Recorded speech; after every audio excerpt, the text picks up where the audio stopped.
म्हणजे सूर्याला त्याच्या परिचयाची गरज नाही, तसं प्रदीपजी राठी या नावाला परिचयाची काही गरज नाही.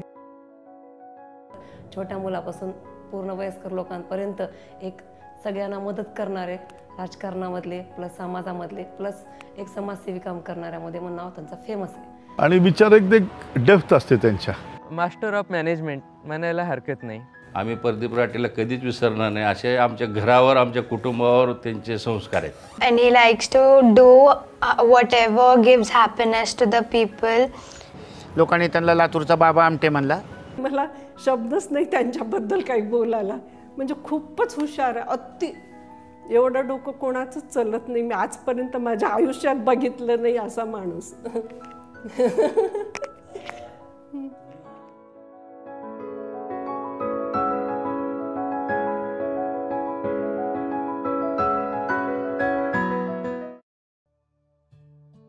आमचं राठी घराणं खरं तर मूळचं राजस्थानमधून आलेले होते. राजस्थानमधील नागोऱ्या जिल्ह्यातून भकरी ह्या गावातील आमची घरं होती. पण त्या काळामध्ये पाण्याचं दुर्भिक्ष होतं म्हणून 5-6 पिढ्या आधी आमचे पूर्वज हे महाराष्ट्रातल्या लातूर या ठिकाणी आले आणि कासारखेड्यामध्ये आमचे पूर्वज स्थायिक झाले. आणि त्या काळामध्ये जवळपास 7,000 एकर जमीन आमच्या कुटुंबाकडे होती आणि व्यापारामध्ये देखील आमचे वडील बघत होते. काही काळामध्ये अनेक नुकसान झाली, काही पडतं काळ देखील आलं. पण माझे वडील रामगोपालजी राठी हे सार्वजनिक कामामध्ये सातत्यानं कार्यमग्न होते. जवळपास 40 ते 50 संस्थाचे ते अध्यक्ष होते. माझ्या घरी सर्व ह्या मिटिंगा आमच्या दुकानावर होत होत्या आणि त्याच्यामुळं लहानपणापासूनच राजकारणाचा, सार्वजनिक कामाचा वारसा हे मला शिकायला मिळालं. राजस्थान विद्यालयामध्ये 1965 साली मी मॅट्रिक झालो आणि त्यानंतर मी शिकण्यासाठी मुंबईला भारतीय विद्या भवनच्या भवन्स या अंधेरी येथील कॉलेजमध्ये मी शिक्षणासाठी गेलो. आणि नंतर मी ज्यावेळेस लातूरला आलो तर आमची शेती खूप मोठी होती. इथं येऊन ज्याने शेती केली, शेतीत जायचं तर त्याच्या वडिलांनी त्याला घोडा घेऊन दिला. घोड्यावर जायचं, सकाळी संध्याकाळी यायचं. तिथं मजुराबरोबर पिठले रोटी खायचं आनंदाने. एवढं काबाड कष्ट त्यानं केलं. पुढे त्यानं गाडीत बसून जायचं आणि गाडीत मग जीपमध्ये जाऊन सगळं शेती बघायची. पण जास्तीत जास्त शेती बागायती कोण्या पद्धतीनं होईल आणि चांगल्या पद्धतीची शेती करण्याचा मी प्रयत्न केला. आमचं लग्न झालं तेव्हा राठीजी शेती करत होते. त्यांना शेतीत आवड होती.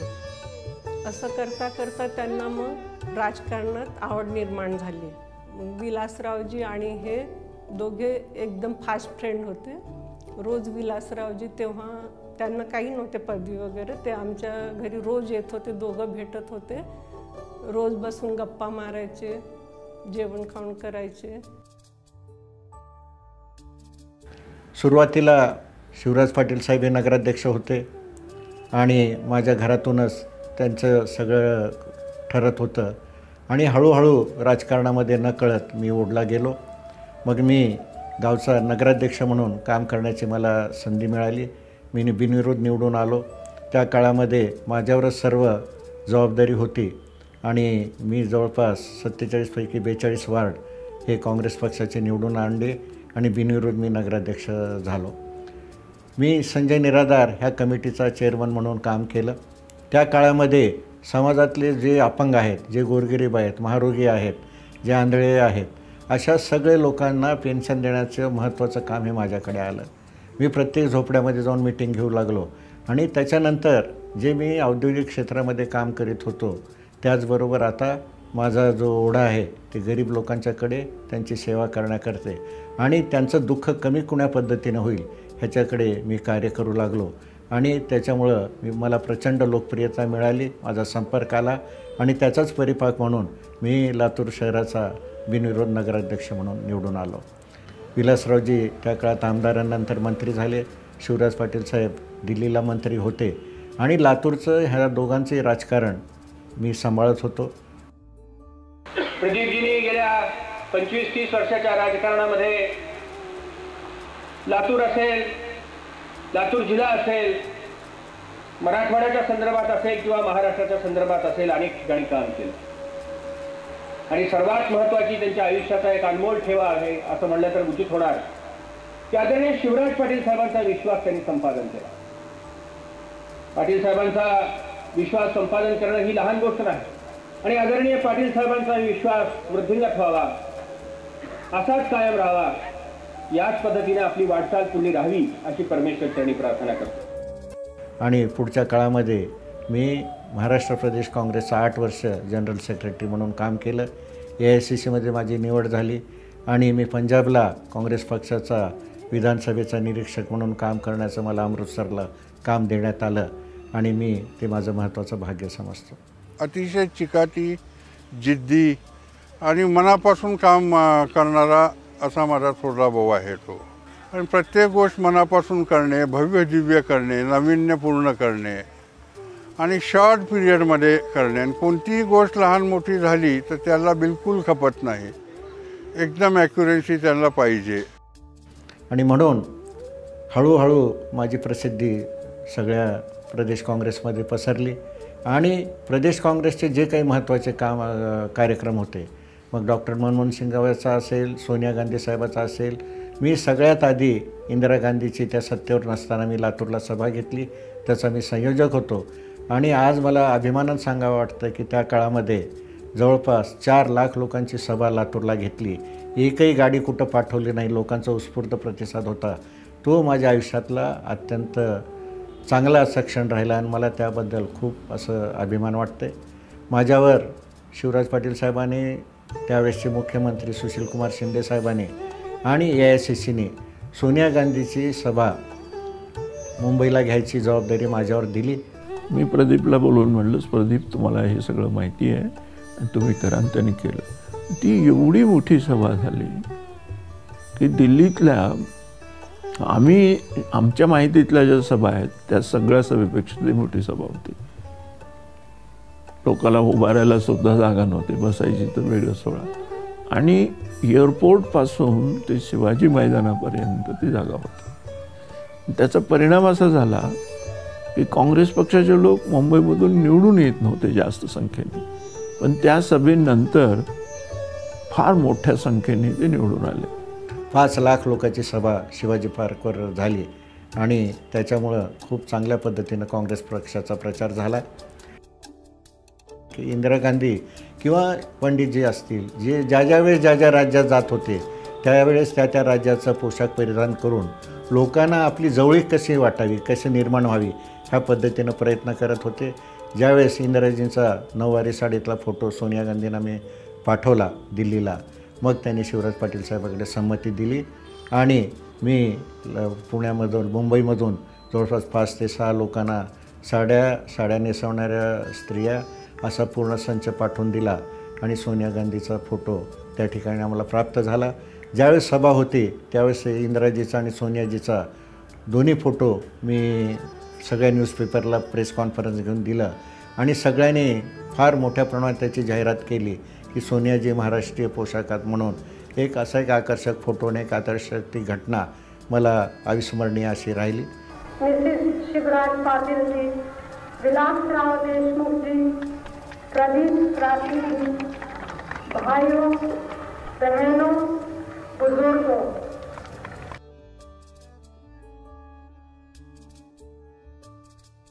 त्यानंतर मात्र मला बऱ्याच ठिकाणाहून सभा करण्यासाठी मार्गदर्शन करण्यासाठी बोलावं लागलं.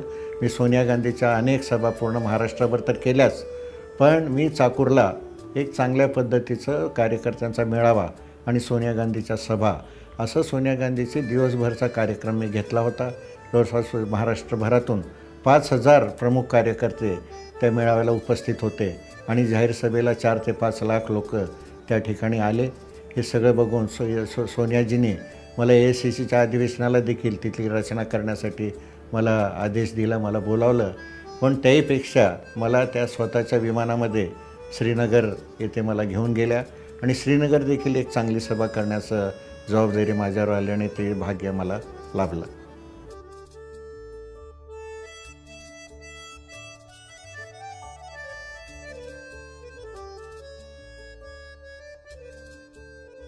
राष्ट्रीय स्तर पर वो अपने अपने पार्टी के माध्यम से अलग अलग इवेंट्स लेके कुछ हट के करके बताया है जिसके लिए देश के लिए फ़ायदा हुआ है।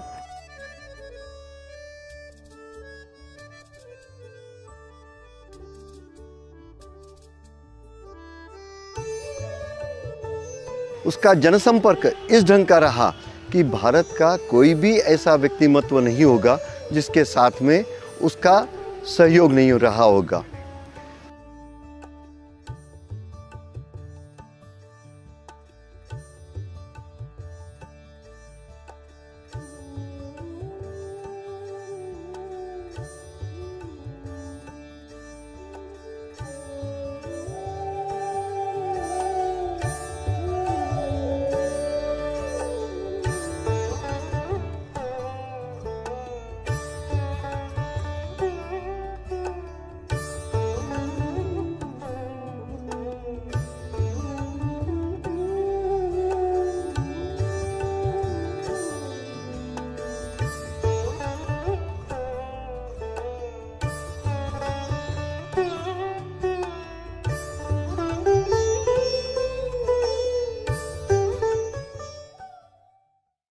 लातूरमध्ये लोकांची आर्थिक स्थिती सुधारावी म्हणून एक बँक काढायचा निर्णय मी घेतला आणि मी माझी काही मित्रमंडळी गोळा केली। मी बँकेच्या लायसन्ससाठी माननीय शिवराज पाटील साहेब यांना विनंती केली आणि त्यांनी देखील ह्या आमच्या प्रकल्पाला मान्यता दिली आणि रिझर्व्ह बँकेकडून आम्हाला लायसन्स मिळालं आणि ह्या बँकेची पहिली जागा चंद्रनगर येथे आम्ही लहानशा जागेमध्ये त्या ठिकाणी बँक सुरुवात केली आणि त्या बँकेचं उद्घाटन आम्हाला सांगायला अभिमान वाटतो की त्या काळातले जगातले थोर अर्थशास्त्रज्ञ आणि भारताचे finance minister doctor Manmohan Singh यांच्या हस्ते त्या बँकेचं उद्घाटन झालं आणि अशा पद्धतीनं ग्रामीण भागातले एका लहानशा बँकेचं उद्घाटन एवढ्या ज्येष्ठ आणि श्रेष्ठ व्यक्तीकडून झालं हे बँकेच्या इतिहासामध्ये सुवर्णाक्षरामध्ये नोंद झाणारी आमची एक गोष्ट ठरलेली आहे। राठी साहेबांचं विजन जे आहे त्याला काही चॅलेंज नाही आहे, फार मोठा विजन आहे।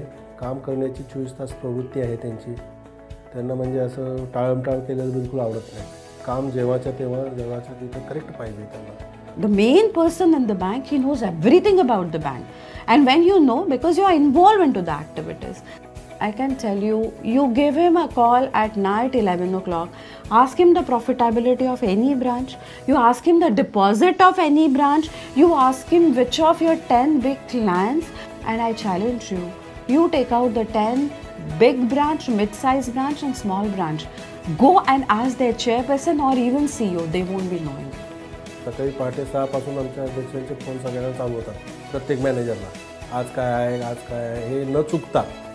एखाद्या व्हाईस चेअरमनचा किंवा डायरेक्टरचा जो अधिकार आहे त्याच्यामध्ये ते हस्तक्षेप करत नाहीत, ते स्वतःचे अधिकार चांगल्या प्रकारे वापरतात, म्हणून बँकेची जी प्रगती आज दिसते आहे मला तर वाटते की याच्यामध्ये 90% वाटा आहे त्यांचाच असावा।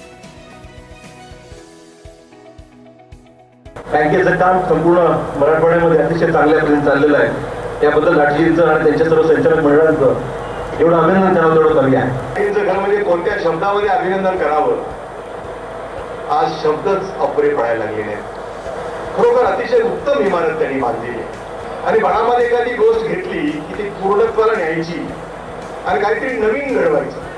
सेन्सेशनल, आता सेन्सेशनल शब्द या इमारतीला लागू आहे की मला माहिती नाही, परंतु काहीतरी असं आगळं वेगळं मराठवाड्यामध्ये राजस्थान निर्माण केलं असं तर मी म्हटलं तर चुकीचं ठरणार नाही। त्या राष्ट्रीय एकात्मतेचं सुद्धा एक सुंदर प्रतीक या इमारतीच्या माध्यमातून लातूर सारख्या या शहरामध्ये त्यांनी उभं केलं। त्यांनी आमच्यासारख्या बऱ्याच मुलींचे कुटुंब स्थिर करण्यासाठी आम्हाला बँकेमध्ये चान्स दिला। तर आम्ही ते काही लोकांमध्ये गट्स नसतील तरी त्यांना पुढे आणण्याचा प्रयत्न करत करत आज रोजी 200 ते 250 कर्मचाऱ्यांचे संसार हे लातूर अर्बनवर चेअरमन सरांच्या आशीर्वादानं चालू आहे। एक तरी समाजाचा भाग आहे, मला समाजानं काहीतरी देणं आहे असं समजून त्यांनी गरिबांच्या मुलांना मातीतल्या लेकरांना पुढे आणायचा प्रयत्न केला आहे। थोडेसे स्वभाव वगैरे थोडासा आहे त्यांचा कडक, पण नाही जिथे पाहिजे तिथे त्यांनी हेल्पही केलेली आपल्याला। जॉब सोडायची वेळ आली ती माझ्यावर, कारण की माझी पर्सनल रिझन काही हॉस्पिटल प्रॉब्लेममुळं।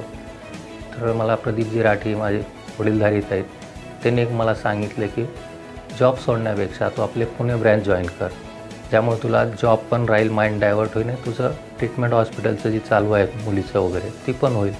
म्हणजे त्यांनी मला अशी साथ दिली. ही साथ फक्त प्रदीप राठीच देऊ शकते. त्यांच्यासाठीचं रिस्पेक्ट, त्यांच्यासाठीची आमच्या मनात भावना, ते म्हणजे त्यांची जागा कोणीच घेऊ शकत नाही. आज लातूर अर्बन बँक म्हणजे लातूर अर्बनपेक्षा प्रदीप राठी साहेब यांच्या नावानेच ओळखली जाते. बँक यशस्वी किंवा भाऊचे प्रोजेक्ट यशस्वी होण्याचं एकच कारण, भाऊ चुकीची गोष्ट ऐकून घेत नाहीत व त्यामुळे बँकेचे संचालक असो, मित्र असो, जवळ बसणारे असो, कोणीही चुकीचं गायडन्स भाऊला करत नाहीत किंवा तशी हिंमत देखील करत नाही. आज बँकेचं 25वा रौप्य महोत्सवाची वर्ष साजरा होत असताना आनंद होतो. कुठल्याही आजकाल संस्थेत एकच माणूस 25 वर्ष चेअरमन म्हणून राहणे फार अवघड गोष्ट आहे. पण भाऊनी अशी इथे व्यवस्था लावलेली आहे की हे तर 25 काय, पुढचे 25 वर्ष नाही 50 वर्षसुद्धा भाऊच्या कुठंही चॅलेंज नाही किंवा काही अघटित घटणार नाही एवढी मी खात्री देतो. सामाजिक क्षेत्रामध्ये 1995 पासून अध्यक्ष महोदय तेवढेच कार्यरत आहेत. त्यांचं एक म्हणजे सांगणं आहे की आपण असं जाहिरातीला खर्च न करता सामाजिक क्षेत्रामध्ये आपण जर सगळ्यांनी काम केलं तर त्याचं फार मोठी जाहिरात ॲटोमॅटिक होते आणि समाजाला आपल्या नावारूपालाही येते बँक आणि लोकांना आपल्या सामाजिक कार्यात मदत होते. लातूरात राठी कुटुंब हे सार्वजनिक कामामध्ये नेहमीच अग्रेसर राहिलेलं आहे. मी लातूरला सहकारी औद्योगिक वसाहतीचा चेअरमन म्हणून निवडून आलो. त्या काळात आम्ही अनेक मित्रांनी असं ठरवलं की लातूरला गणपतीचं मंदिर नाही आणि एक गणपतीच्या मंदिराची प्रतिष्ठापना करावी, अशा पद्धतीने आमचा निर्णय झाला. सुरुवातीला लातूर सहकारी औद्योगिक वसाहतीमध्ये आपण गणपती मंदिर सुरू करायचा निर्णय घेतला. 8 खांब, अष्टविनायकाचं अष्टकोनी मंदिर अशा पद्धतीनं त्या मंदिराचं लेआउट तयार केलं. ज्यावेळेस मूर्त्या घ्यायचा प्रश्न आला त्यावेळेस आम्ही जयपूरला गेलो आणि ज्या काही अष्टविनायकच्या प्रतिकृती आहेत त्या संगमरमरमध्ये करून घेतल्या आणि एक मोठी मूर्ती गणपतीची आम्ही घेतली आणि 1988 साली आपण त्या गणपती मंदिराची, अष्टविनायक मंदिराची प्रतिष्ठापना केली. प्रतिष्ठापना करताना 1,01,000 मोदकाचं हवन आणि अत्यंत पारंगत असे विद्वान ब्राह्मण विविध ठिकाणाहून बोलवले आणि जवळपास 5 दिवस यज्ञ आणि प्रतिष्ठापनेचा कार्यक्रम चालू होता. त्यानंतर मात्र गणपती मंदिराला एक हळूहळू फार मोठ्या प्रमाणामध्ये लोकांची भक्ती त्या ठिकाणी निर्माण झाली आणि गावचं जणू काही ग्रामदैवत आहे अशा पद्धतीनं त्याला मान्यता मिळाली. मारुतीचं एक मोठं विशाल मंदिर उभा करावं अशी एक संकल्पना सगळ्याच्या मनात आली आणि जवळपास 17 फुटाची एक मूर्ती तयार केली आणि त्याच्या खाली लहानशी मारुतीची मूर्तीची प्रतिष्ठापना करून एक लातूरची संरक्षक देवता म्हणून त्याला मान्यता मिळाली. ज्याची जागतिक शांततेसाठी आवश्यकता आहे ते शांततेचा संदेश देणारे भगवान गौतम बुद्ध यांच्या मंदिराची एक प्रतिष्ठापना करायचा निर्णय आम्ही घेतला. बुद्ध गार्डनच्या साईडला 2 बोधिवृक्ष लावलेले आहेत. बोधिवृक्ष ॲक्च्युली आता कुठंच भेटत नाहीत भारतात, परंतु हे माननीय चेअरमन साहेबांनी शोध घेऊन जे सिलोनच्या राजाला हे बोधिवृक्ष देण्यात आले होते त्यांना विनंती करून त्यांच्याकडनं खास सिलोनवरनं हे वृक्ष मागवलेले. आणि मध्यंतरी अष्टविनायक प्रतिष्ठानमार्फत माननीय अध्यक्षांनी तिरुपती येथे फार मोठी एक धर्मशाळेचं बांधकाम केलेलं आहे आणि ते धर्मशाळेचं बांधकाम हे लातूरच्या सुवर्णाक्षरात लिहिलं जाईल, कारण की आतापर्यंत कुणाला तिथं साधी जमीन भेटली नाही. परंतु अध्यक्ष महोदयाच्या तिथल्या रोजच्या पाठपुराव्यामुळं, माननीय शिवराज पाटील साहेबांच्या सहकार्यामुळं त्यावेळेस त्यांना तिथं जमीन भेटली. त्यांनी ह्या इमारतीसारखीच तिथं फार मोठी म्हणजे राजवाडा टाईप धर्मशाळा बांधलेली आहे तिथं. अष्टविनायक के भी जो भाऊ प्रोग्राम करते हैं हर साल, मुझे लगता है 25 साल हो गए. पहले लातूर में करते थे, उसके बाद अब उन्होंने पुणे में करना शुरू किया है. तो मैं पुणे में रहती हूँ, इसलिए काफ़ी बार वो प्रोग्राम को जाने का भी मौका मिलता है. बहुत अच्छे से ऑर्गेनाइज करते हैं वो प्रोग्राम. इतने बड़े लेवल पे 5-5, 6-6 दिन का प्रोग्राम पुणे में आके वहाँ पर ये सब इतना ऑर्गेनाइज करना बहुत बड़ी बात है. ये लेकिन भाऊ की कैपेसिटी बहुत ज़्यादा है ये सब करने की। भाऊ नगराध्यक्ष म्हणून निवडून आले त्यावेळेस त्यांनी पहिलं काम कोणचं घेतलं असेल तर कुष्ठधाम बांधून द्यायचं। त्याच्यासाठी भाऊनं बक्कट प्रयत्न करून ती नगरपालिकेकडून ते सारोळा रोडला कुष्ठधाम बांधून भाऊनं घेतलं, 52 घरं बांधून घेतली। आणि मग माझा मुलगा लग्नाला आला तर माझ्याजवळ काही नव्हतंच लग्न करण्यासारखं, तर ते लग्न भाऊनं दर्गा कमिटीचे लोक घेऊन भाऊनंच लग्न केले मुलाचं। भाऊ साहेबासंग असायचे, अरे मोठे मोठे माणसं यायलेत म्हणल्यावर आमचे भाऊ नातेवाईक सगळे दिरं सगळा कुंभमेळा जमल्याने जमला। आता कुणी नाही असं झालं होतं, पण भाऊनं ते सगळं गोळा केले। म्हणले मदिना बी लग्न झालं चांगलं झालं का, भेटले का सगळे नातेवाईक? मी म्हणले भाऊ नामदेवाच्या लग्नात पांडुरंग उतरल्याने वाटते मला तुम्ही। आणि सामाजिक कामात तर त्यानं एवढं काम केलं आहे की त्याचं मी काही वर्णन करू शकत नाही। मी त्याची आई असून एवढं बोलणं मला शोभत नाही। आज सगळं त्यानं खूप केलं आहे आणि अजूनही त्याला तसाच उत्साह आहे की काय करू काय नाही। कहीं ईगो नहीं, कुछ बात का अहंकार नहीं कि मैंने ये कुछ किया है, मेरा कुछ नाम होना चाहिए, मैं ऐसे करता हूँ, मैं वैसे करता हूँ, कभी कुछ पता ही नहीं चलता। इतना अच्छा भाऊ काम करते हैं। आणि असं कोणासाठी बी ते करतात ना, जीवाभावानं करतात। कोणी बी येऊ, कधी बी येऊ इथं, असं नाही की मी झोपला आहे त्यांना बाहेर थांबव, हे बी नाही। येऊ द्या, झोपेतून उठवलं तरी कधी राग येत नाही त्यांना की मी आत्ता कशाला उठवलं म्हणून। बसाच म्हणते, कोणी बी कवा बी आलं की काम करायचं बस। मला माझ्या जीवनामध्ये बऱ्याच परराष्ट्राचे दौरे करण्याचं सौभाग्य प्राप्त झालेलं आहे। सगळ्यात आधी मी इंडियो चायना फ्रेंडशिप सोसायटी या संस्थेच्या मार्फत 1 महिनाभर चायनाला एक डेलिगेशनमध्ये सहभागी होऊन गेलो होतो। त्या ठिकाणी चायनामधील ग्रामीण भाग व चायनाच्या जवळपास मोठ्या शहरांना भेटी देण्याचा योग मला आला। त्याचप्रमाणे भारताचे माजी गृहमंत्री माननीय शिवराज पाटील साहेब यांच्याबरोबर मला अमेरिका आणि कॅनडाला देखील जायची संधी मिळाली। जवळपास 20 दिवसाचा दौरा त्यांच्यासोबत आम्ही केला। त्याच पद्धतीनं दुबई, अबुधाबी, बँकॉक, हाँगकाँग, सिंगापूर, त्याच पद्धतीनं पूर्ण युरोप मला फिरता आलं। युरोपमध्ये खास करून मी France, Germany, Italy, Spain, Switzerland, Rome आणि नेदरलँड, बेल्जियमला देखील जाता आलं आणि अशा पद्धतीनं माझ्या आयुष्यामध्ये बऱ्याच ठिकाणी मला जायची संधी मिळालेली आहे।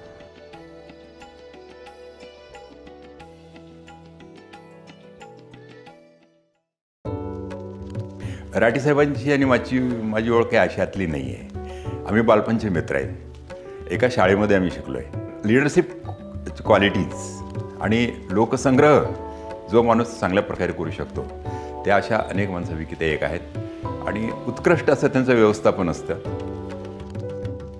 मला त्यांच्यासोबत राहिल्यामुळे एक प्रकारचा आनंद, सामाजिक कार्य करत असताना ही एक मोठी अचिव्हमेंट प्रदीप भाऊच्यामुळे मला सातत्याने मिळत आलेलं आहे। आम्ही 2-2, 3-3 तास सलग चर्चा करतो भाऊ बरोबर आणि अगदी लॉजिकली पटेल असं ते बोलतात आणि विचार एक डेप्थ असते त्यांच्या भाऊच्या की असं चर्चा करताना आनंद वाटतो आणि किंवा काहीतरी नवीन शिकायलाच मिळतं। नॉलेज तर आहे नो डाऊट, त्यांना विजनही प्रचंड आहे। त्यांच्याकडे बसलं की बऱ्याच गोष्टी आम्हाला बरेचदा अशा शिकायला मिळाल्यात भाऊकडून। सकाळी त्यांनी 3:30-4ला उठून जाते सकाळी, मग 4 वाजता चहा पिऊन घेते, मग ते मोबाईलवर मेसेज वगैरे टाकतात, त्यांना ती आवडच आहे।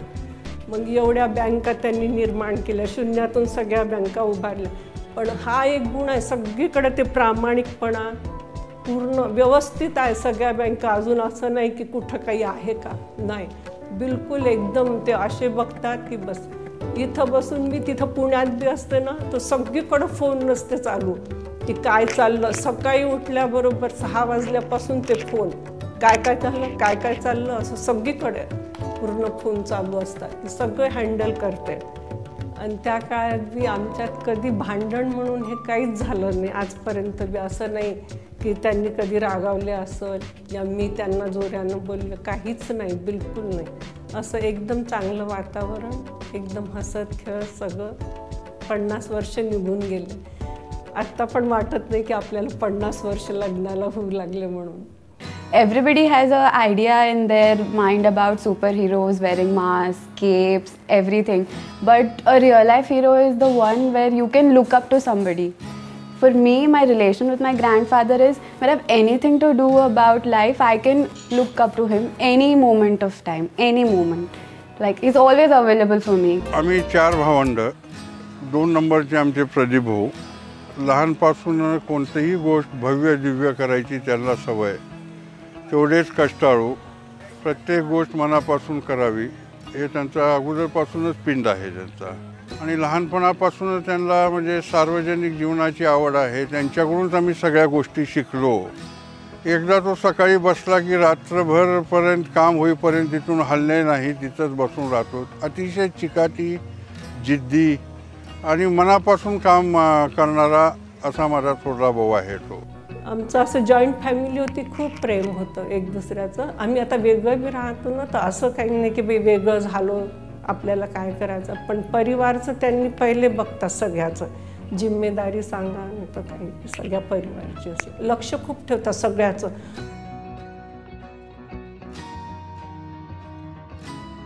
ब्याण्णवला माझे वडील वारले. त्याच्यानंतर त्यांनी कोणत्याही गोष्टीला आमच्या कुटुंबाला कमतरता वडिलाची जाणविली नाही. प्रत्येकाच्या सुख दुःखामध्ये समर्थपणे ते उभा राहतात. उनको फैमिली में पूरे कैसे यूनिटी हो, एक हो, उसके लिए हमेशा कोशिश करते रहता है. तो असं कोणाचं प्रेम कधी दाखवित नाही. एवढं प्रेम करतो बहिणीवर की भावावर की बसबाईवर. त्यानं कधी आजारात कुमारचं एवढं केलं, रमेश राजभाऊचं एवढं केलं, आता बहिणीवाचं बी एवढं करतो त्यानं. पण असं तोंडानं दाखवत नाही मी केलं म्हणून, कधी म्हणणार नाही की मी हे केलं की ते केलं. एवढा माझा मुलगा मनानं उदार आहे. पण वेगळं झाल्यावर बी आणि आई वडिलाचं सगळ्या परिवाराचं लक्ष खूप ठेवतं. खासकर मॉर्निंग टाइम उनके लिए फैमिली के रिजर्व रहता है. फ्रेश मूड में अच्छे से सब बिजनेस रिलेटेड हो, फैमिलीज़ में कौन क्या कर रहा है उसके रिलेटेड हो, कुछ प्रॉब्लम्स रहा उसका सॉल्यूशन है, सब कुछ मॉर्निंग आवर्स में सब कुछ हमको डिस्कस करने मिलता है उनके साथ में. सबको हमेशा मोटिवेट करते रहते हैं. सब लोग कुछ ना कुछ एक्टिविटी करना चाहिए. उनका था कि कुछ तो करके ऐसे अपनी अलग से पहचान बनाओ, तो इसके लिए उन्होंने कहा है अपनी जगह तो तू कुछ तो कर. साथ में इनका भी काफ़ी साथ रहा, सेम थिंग माँ का भी काफ़ी साथ रहा. इन लोगों के सिवा तो कर ही नहीं पाएंगे. कैसे सबके सामने प्रेजेंटेबल होना चाहिए, कैसे अपनी क्वालिटी दिखाना चाहिए, हमेशा वो हमको सपोर्ट करते रहते हैं. उनका विज़न इतना बड़ा है कि हम बहुत छोटे उनके सामने सीख रहे हैं उनसे थोड़ा थोड़ा सा सब. अच्छा सोचना सिखाया, अच्छे काम करना सिखाया, और हर दिन मेरे को कहते हैं कि बुरा कभी नहीं सोचना चाहिए, अच्छा सोचोगे तो अच्छा ही होगा. So whenever like somebody does not like listen to me, I just run away to him and then he like okay fine रुक उनको बुला, मैं उनको बोलता हूँ. So this is why I love him the most. But what my grandfather has done, he's so passionate about everything in life. He's put up all my experience into an photo album, capturing every emotion of mine, every single emotion, and always giving me things which I don't even need to ask for. I mean, I just say it and it's there for me. So that's something I like. It's always been there.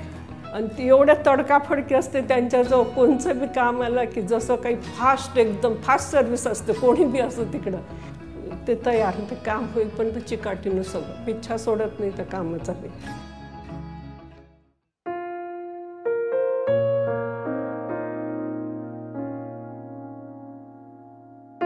आता आम्ही त्यांना किती म्हणतो ना, स्वतःची काळजी घ्या, आता झालं तेवढं केलं.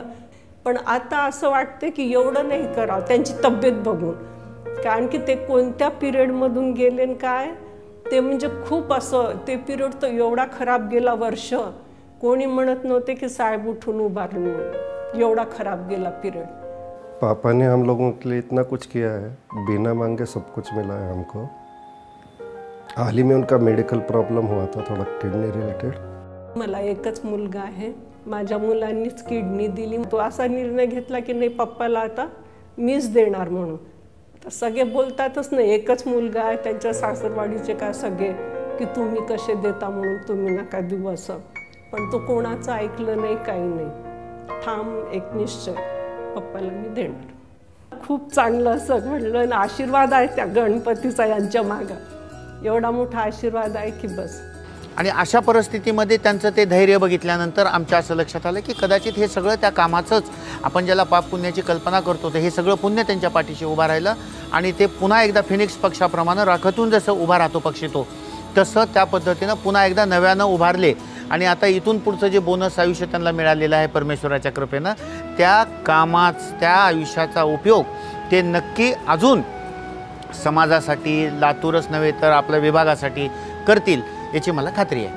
मेरे दादा बहुत सारे लोगों को अपने नामों से पहचानते हैं हम, पर मेरे दादा अपने काम से पहचाने जाते हैं. इस तरह का प्रदीप का व्यक्तिमत्व धार्मिक, सामाजिक और फिर राजकीय हर क्षेत्र के अंदर उसने हर जगह अपनी मंजिल निर्माण की. एकच वाक्य सांगते चेअरमन सरांकडून, काय शिकावं तर कुठलंही काम अशक्य नसतं, प्रयत्नाने ते पूर्ण होते. खऱ्या अर्थाने लातूर बी जो डेव्हलप झालं आहे त्यांच्याच कल्पनेतून एक एक नवीन प्रोजेक्ट निर्माण झाले. सातत्याने नवीन काही ना काही उपक्रम अष्टविनायक प्रतिष्ठानच्या माध्यमातून आणि लातूर कोऑपरेटिव्ह इंडस्ट्रीच्या माध्यमातून आणि लातूर अर्बन बँकेच्या माध्यमातून भाऊंनी निर्माण केलेलं आहे. Everything he does, any field of life, he wants everything to be perfect, you know. I mean, I really admire that quality. Whatever work he picks up, he does it with so much of dedication, putting his heart and soul into it, that it comes out to be more than what you expect to be. Everything is actually perfect, and that is how I look up to, you know, taking that quality from him. Whatever you do in life, you do it with 100% dedication. That is what I feel something very special about him.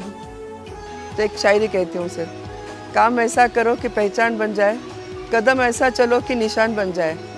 यूँ तो ज़िंदगी सभी जी लेते हैं, यूँ तो ज़िंदगी सभी जी लेते हैं, पर ज़िंदगी जियो भाऊ जैसे कि दुनिया के सामने एक मिसाल बन जाए, दुनिया के सामने एक मिसाल बन जाए.